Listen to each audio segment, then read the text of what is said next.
Today we're exploring more sustainable live productions. It's my great pleasure to welcome some of the key members of the team to IBC Digital today. We saw lots of people doing white papers and initiatives, but it was often very focused on a single company or solution.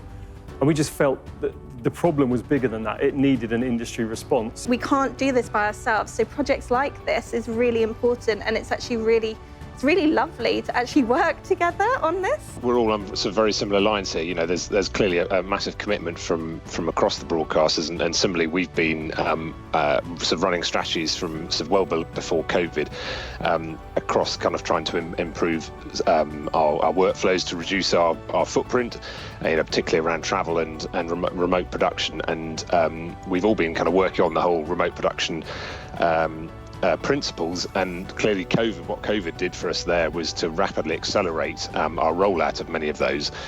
We've been having meetings since 2018, really discussing issues on site and maybe things that could be changed that would help everybody.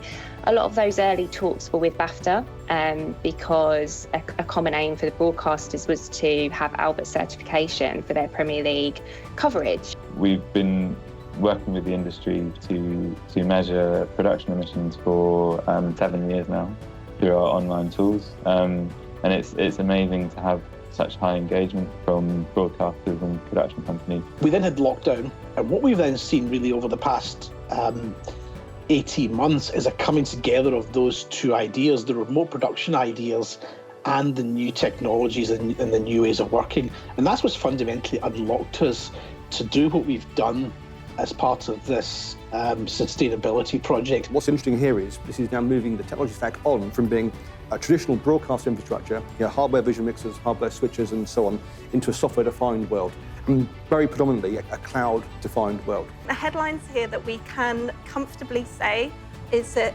cloud production is more sustainable. We just need to confirm actually how much more. Because that was a big unknown before this, Yeah. wasn't it? So we know that it is comparable to remote. Traditionally, we might turn the gallery front end off, we might turn our monitors off in the room and the lights go out, but actually we have racks rooms traditionally full of broadcast switches, IT infrastructure, all sorts of infrastructure. This runs 24/7. We would never dream of spinning down or turning off the back end of a gallery or core switching infrastructure. But the great thing about plastic computers, we can turn it off. And that resource then becomes available to other people to use.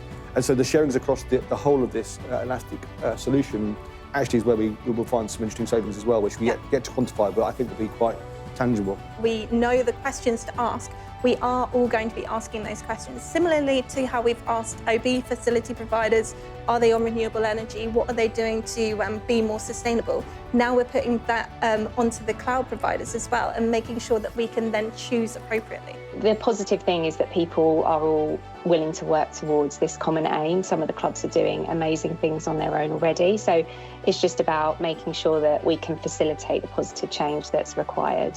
If we can do this on a Premier League production, which is the top tier production, then everything we're learning can be applied to any other production. That's our principle around the live production side of it. So this isn't just about doing a showcase on the Premier League, it's about providing tools and information for anyone to use.